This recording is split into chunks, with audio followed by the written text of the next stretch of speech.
welcome to another chapter of Animal House Radio Live. We are joined on the via the internet by a phenomenal musician, but in every sense of the word. This guy's been doing it long and strong for as long as I can remember, and we got him here for a few minutes out of his busy schedule. He's got a new album out called "Wake the Beast" on Global Rock Records, and it's something that you definitely want to check out. Please welcome for the first time on Animal House Radio via American Forces Network, and hopefully not the last after the interview, Chris Impellitteri. Chris, thank you for joining us. Hey, guys, thank you for having me. I'm humbled and honored. Oh, it's our pleasure, Chris. I got to tell you, I got the album, and I'm not just saying this because I get the opportunity to interview you, but it's literally one of those albums that every song I listen to, I say that's my favorite, and then I listen to the next one and go, oh, okay, that's my favorite. It's like it gets better and better and better after every track. Wow. Wow. To say to that, I'm honored. We work really hard writing this music, recording. It's really rewarding when people embrace it, and it really has been quite well. And especially, with us, I never know if people are going to love us or hate us. But it late lot of interviews, and it seems like the majority of it, well, actually, all of it, is very positive. So, well, listen, I've been listening to heavy metal since the mid '70s, and I got to say this, like I said, and I'm not being biased. I'm what they call a straight shooter here. This music, this album specifically, it reminds me of what the benchmark of what rock is supposed to be like, and the guitar play is so tight and technical. And I mean that in every sense of the word as a compliment. It's flawless. It has a definite feel of like being in your car in the 80s, listening to a cassette, going fast on a motorcycle in a car, but it has a lot of the newer nuances of today's music of today. I feel you've tackled both ends of that. yeah, I think what you hear, if there's any or any kind of newer influence, or I guess we're the current time in the year 2022, a lot of it has to do with production aspects because it changed. The production's gotten much bigger, of course, right? Because we've been in major studios, use the best engineers, and they capture the sonic integrity or the power. So that's what I think you hear on our records, where people will go, man, this fits right in with, like, the metal bands are today, except maybe we're just a little bit more technical, right? Yeah. We tend to scream a lot. That's a good thing. It just feels like that if somebody listens to this, especially starting out and listening to your album, saying this is the way you're supposed to play guitar. This is the benchmark that you should, work from. But so I want to get into Wake the Beast, but I wanted to, since it's your first time with us, I wanted to get some background. How did it all start for you? When did you know that being a musician is what you wanted? Story, not to get out the violins, but it's kind of the story of, like, tragedy. 9 years old. A lot of our fans, they know this. When I was 9 years old, both my parents died. Really, almost out on the street. Thank God, my grandparents on my mother's side, they were young, and vice versa. And so they basically raised me, and I think they kind of thought, this is what happened, the trauma at 9 years old. They kind of thought I needed some sort of outburst myself emotionally. And so my grandmother actually took me to a music store, in this music store, and on the wall there was a copy of a Gibson Les Paul in black, Wow. Stratocaster, and basically she goes, choose one, and I did. She literally paid for me to have guitar lessons and music training for, like, to be fair, probably within the first year, I was addicted to the point where she probably I couldn't put the guitar down. I was able to express myself emotionally, and I don't know. It was all of a sudden, it was like I knew what I wanted to do at that age, right? You know, Yeah. that's how it all began. You know, this nightmare I live. You know? I tell you what, you're lucky, Chris, because it could have been worse. She could have steered you to the flute or the piano, but she took you right to the guitars. Well, if it would have been flute, I would have been in like some sort of new age Jethro Tull band in metal. So, growing up with the guitar, now you got the guitar in your hands. What was your major influences back then? Again, when we're talking about the infancy of my playing in the very beginning, I mean, I love Gary Moore was a huge inspiration.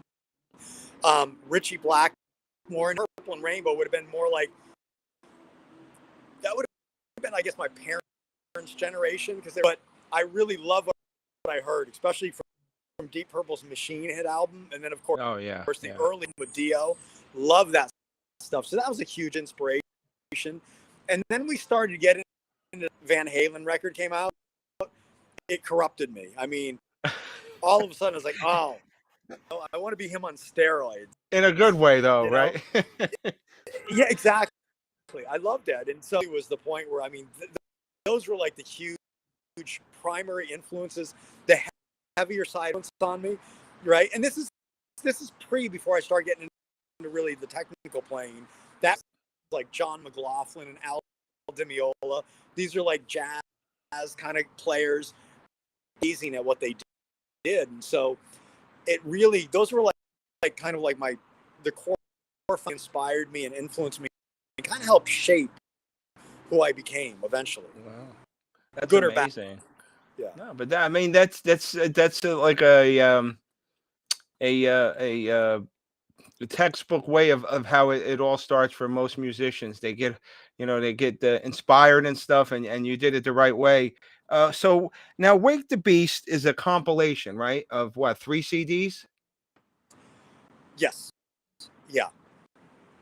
Okay, and now Global Rock Records, I believe they have almost your full catalog, but not everything, right? There's a couple of things that aren't Yeah. out. So of course, the new releases. So we're on Frontiers for your records, and we have JVC Victor for the rest of the world. And again, this is for the new stuff. So the two most recent records that Impellitteri have released are a record called Venom and Nature of the Beast. So those are with Frontiers, and Frontiers they've got Impellitteri Journey now. So they kind of handle North America and Europe, and then JVN for us. So Global Rock, which is really cool, and the reason we chose them, one, they told music, so we thought, oh, you're probably the person we should work with, or the company, and Right. their catalog. So everything up till I think the year 2010 is going through Global Rock for basically everything outside of Japan. Oh wow. Oh, Chris, now through the years, let me ask you, when it comes to music, what was your process for actually writing the songs? Like, was it like you sat down with a pen and paper, or is it just as it hit you? Did you get the melody first? Did the lyrics come first? Oh, fair enough. Our process works. And also, this is really important for the people that don't know anything about this band. They probably think it's some sort of disease. But for the people that don't know our band, the key word, this is contribution of 4 or 5 individual guys. So it's never been the Chris Impellitteri ego guitar solo show, right? It's usually, I play guitar all day long. A lot of times I'm playing 8-10 hours a day. And it's because the way it begins is a lot of times I'll be shredding, playing, working on muscle memory or technique.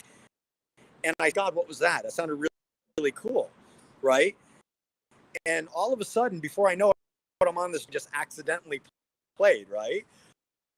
And so then what I do is I'll basically demo it.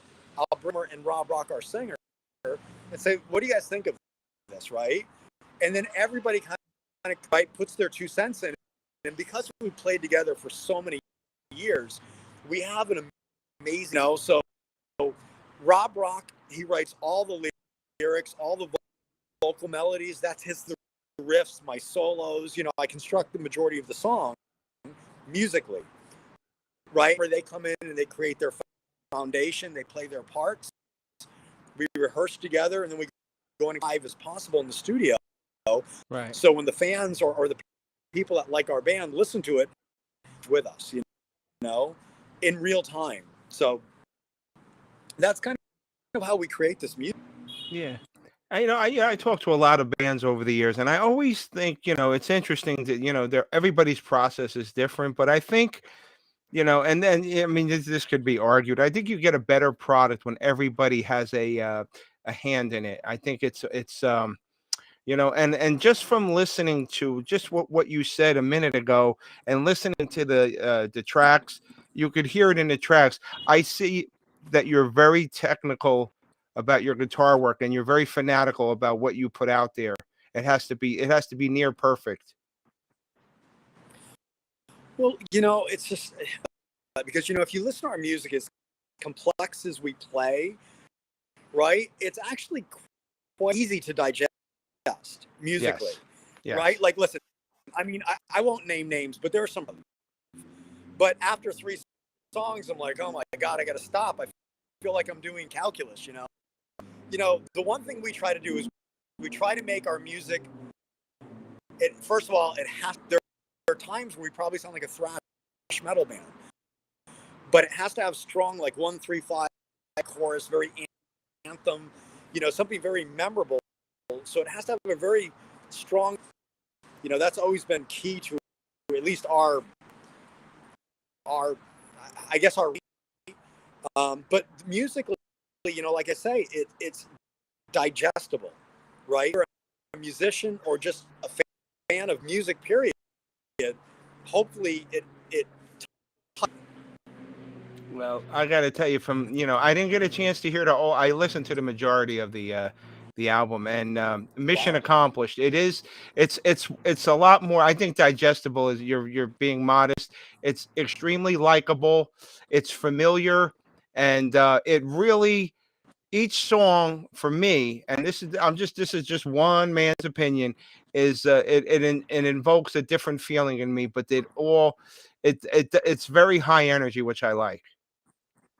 There's no doubt.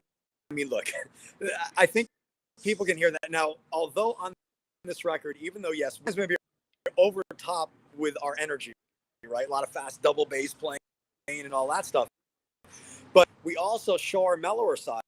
We have songs like On and On. I think Forever Yours. I mean, my God, that could have been on a Bon Jovi record in their prime, And Right. believe me, I'm sure like a Bon Jovi or whatever.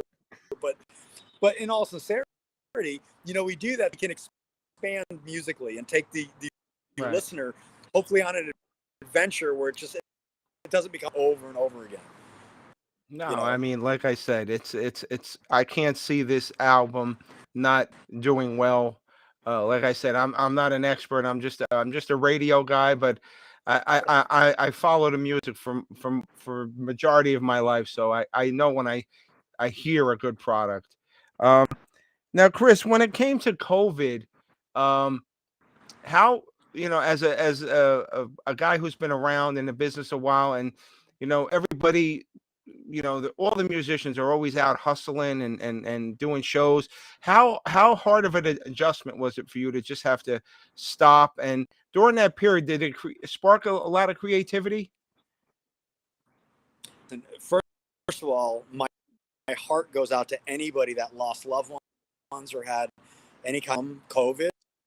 So I don't mean this I don't mean to spin it in a positive way, but the reality is we had finished. We had done some big European festival dates, some headlining stuff, and we came back. It was right where the pandemic was beginning, and Right. usually that's our cycle record. So we were about to go into that downtime anyway, so we could spend to just starting to write and figure out where are we going for the next record.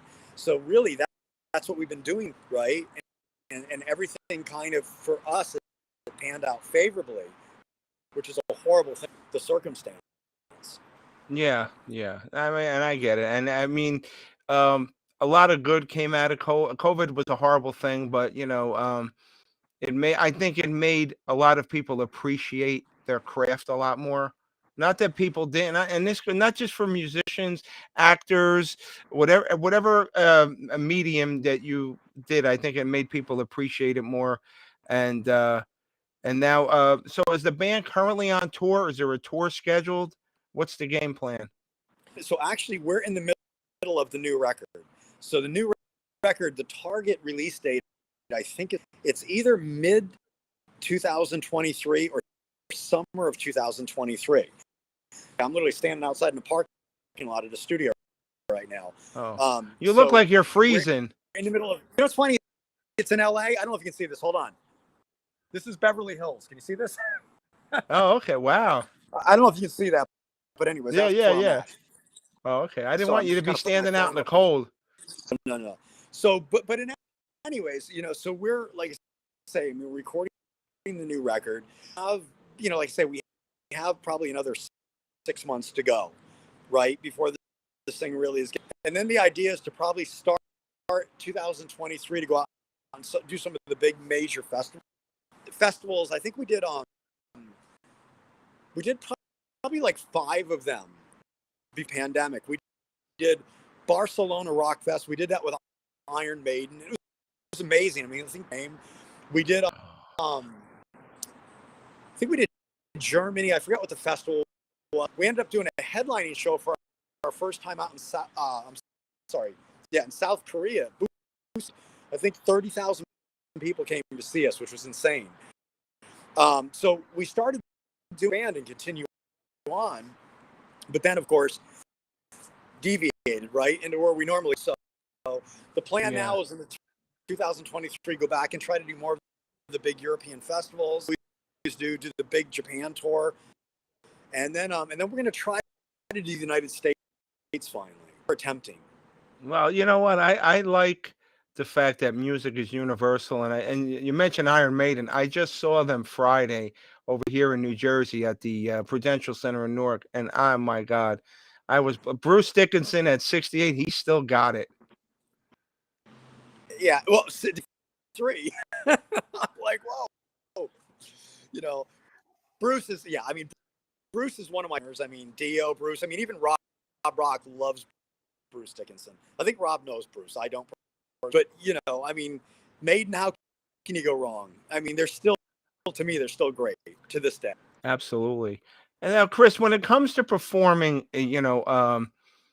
out of the country and touring, as opposed to playing in the U.S. What are the two main differences between the audiences, and do you have a preference? I mean, like I don't know, does the European audiences or the foreign audience seem to have more energy, or is it just it's pretty much the same? I will tell you that this question kind of speaks to the power of music. Universal. When we first went to Japan, I mean, I don't know if it was luck or fate. It exploded in popularity over there. And I remember going there being told that like people sitting in the chairs, doing this kind of clapping. I mean, it's the first tour we did. It was thousands of screaming girls and guys and people just going crazy. Well, Wow. that's not what I thought was going to happen there, and it's been the same way. And then when we at least the big festival stuff we did, same thing, man. I mean, they know all of our music. You got screaming hands up, banging their heads, singing all the lyrics, crazy. Because the places, the venues we've done here, same thing. American audiences, because they want to have fun. To me, concerts are about celebrating life. It's not, you're not there to worship the band. You're family, Right. let's have fun. So everywhere we go, it seems to have that kind of energy, because everybody's in this together, man. And so, Yeah. from my Well, perspective, pretty much yeah. everywhere we go, it's the same. Yeah, and I see from the album, it doesn't seem like it's just you're just having fun up there. Now, did you ever go to a venue, Chris, and worry whether it be an American venue or a foreign venue? Oh my God, they're not going to like us, and then it turns out it was the total opposite. yeah, it's funny, to be fair. When I'm going to other countries and they don't speak English, how do I know they really like it? And we're thinking, oh, they love us. Oh my God. But like I No, said, it reiterates your point that it speaks to the power of the music. yeah, but in all sincerity, yeah, it's playing our concerts. We already know that for the most part, if they're having us there's most likely an audience that want to Right, see us, that right. appreciate what we do. So we're already pretty. It's just what we do. So we have fun. I'm more concerned, like, when like press, they're getting this much attention, and then you get the haters. That's always the nerve slam for this one. What do we Yeah, do yeah. wrong now? So that's probably more nerve wracking. There's so much love that we get from the people around the world, which is Yeah. Hey, an that's a honor. good thing. That's it. Ride that wave. Now you've toured with a lot of bands. Did you have a personal favorite? When you say toured with a lot of bands, what do you mean by like you're talking about with other bands? Yes, yes. Like With other you said you worked with bands? Iron Maiden on a tour. What was that Oh like? well, forgive me. No, not a tour. It was just one of the festivals we played in Spain. Oh, Right. okay, So okay. forgive me if I misspoke. Right. So, but of course, when I think about on those bills that we played with, I mean, years ago we did Sweden Rock Festival. Ever been to one of these big European metal festivals? It's just picture going into like acres, like hundreds of acres, right? And what they do is they'll build these massive stages, like stages that could easily fit like a Rolling Stones kind of production, right? And so Sweden Rock Festival, which was many years ago, I remember they put Impellitteri on the headlining. There are only 4 bands allowed on that stage, right? Wow. The day we played, and it was Dream Theater was on it, Impellitteri, and the band that played after us was a band called Journey, who I always loved. So, Oh, wow. you know, Wow. that's one of those stories. Kidding me if I would have known that Journey were going right after us, right before Sabbath. And I think that all Black Sabbath, I think they were calling it Heaven and Hell, because Dio was actually fronting the band again, Oh right? boy. But it was, but I remember that. But I always loved Journey, so that was a biggie. Of course, Maiden. I mean, I was a big, especially, I mean, Number of the Beast and Power Slave, those records. So, but I got to be honest, most of the bands you get to hang out with and play with, it's awesome. Oh yeah, yeah. Now, say And I you're like them getting in all. your car, Chris, and what's on the radio or what's on the CD? Boring for all you guys. So if it's the radio, so I live in Los Angeles area. It's called, it's USC, right? University of Southern California. Well, they've got the classical station. So when I'm in my car, I'm listening to Vivaldi, Grieg, Beethoven, Bach. It's all of that stuff.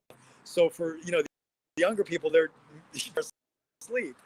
But so that's kind of what I listen to, or I'll listen to Bluetooth, and then I'll put on YouTube, and I'll listen to like the first Van. If I want to listen to something new, I may listen to like Slipknot, Oh or wow, Avenged okay. Sevenfold. It's too. Some friends of mine that I really dig, Arch Enemy. I listen to stuff Oh like okay. that. I listen to everything, and then again, and there's times where you guys are really going to be like, "Here's where you're going to cut me off." Country music, because I love country guitar Oh, I playing, love country music. chicken picking stuff. Yeah, it's awesome. Absolutely. Hey, It's very diverse too. And I tell you what, you shouldn't be ashamed. That classical music is a lot more people should appreciate. I know a lot of people are like, elevator music. yeah. I mean, little band. So we're so high energy there's just times where I gotta absorb that's much more intricate musically, Right, right, right? right. Because and a lot of that ends up coming through my playing, if that makes sense. Oh yeah, no, I definitely get it. Yes. because I think that's where the intricacy comes from in your technical playing. Because you want to be, because like say of Vivaldi and all those composers, I mean they prided themselves on being flawless, and I could hear that in your guitar work. I think you strive for that the most. But the best part about it is, Chris, for all the technical work and you put into it, it's very simplistic, and it drives a point across. If that makes Right. sense. Well, and that's good to hear. I mean, listen, we, I mean, first of all, we play because we have to do this because we love it, and there has to be some sort of self-fulfilling prophecy of, well, I just love playing, right? So if we weren't making records or touring and playing concerts, I'd be in my house somewhere playing my guitar, just Right. who I am. And so the fact that we're music and it connects with people around the world is really amazing. Well, I wish you guys nothing but luck, and I encourage everybody listening to pick up Wake the Beast. It's a 3 CD compilation on Global Rock Records. I mean, each song is better than the next. Chris, can they get it on your website? Is it on Amazon? Is it on all the major platforms? Oh yeah, it's funny. My wife and my daughter just showed me it's at Target. So Oh, wow, it's there on you everything. go. Amazon is, of So, course, it's on Amazon. Target has it on. I'm sure it's through all the distributors. And forgive me, I don't even pay attention to a lot of that stuff. That's our is they're doing all of the marketing stuff. So, I just trust in them. For me, stories of well, what we are doing, why we do what we do, and I let them do well, the business part. Well, I tell you what, Wake the Beast gets a 5-star rating from us. And Chris, before we let you go, I want to get you back in the studio. I don't want you to, I don't want to ruin your creative flow, but being that the show goes out on American Forces Network, I just wanted to. This is something that I say to all our guests on the show. You know, a majority of our men and women, servicemen and women, they're overseas. They're in forward areas where it's not like you're stationed in Alabama and you can pretty much talk to your loved ones at will. They're over there where maybe they get maybe a half hour, an hour downtime a day. And I wanted to thank you on their behalf for the entertainment value that you provide, because if they can listen to an Impellitteri album and the music and for a half hour, they could just feel like they're home again. It means the difference because, and especially in some of the areas they're at, the bottom could drop out at any minute. So on behalf of them, I want to thank you for the entertainment value that you provided. Well, first of all, it's my honor to serve them. The sisters love those guys. I mean, they're giving their life. I mean, they're serving this country with the utmost respect. I mean, truly, you're part of our family. We love you guys and respect you immensely. So if our music brings joy to you, welcome. I mean, that's extremely humbling. Well, yeah, well, it's nice to hear that, and like I said, more power to you guys. If you get to the Northeast, New York, New Jersey area, and you're gonna play, please let me know. I'd love to come out and see you guys. Oh, it would be awesome to have you out. All right. Once again, guys, I want to impress upon you. Wake the Beast.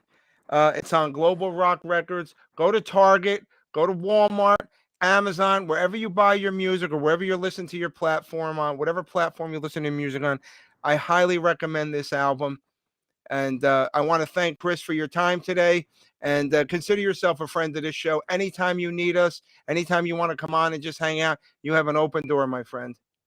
And thank you so much. You're welcome. And thank you so much. And guys, we'll see you next week on Animal House Radio. And once again, Chris, God bless, stay safe, and keep on cranking out that music. Thanks. Thank you. All right, guys, we'll see you all next week right here on Animal House Radio Live.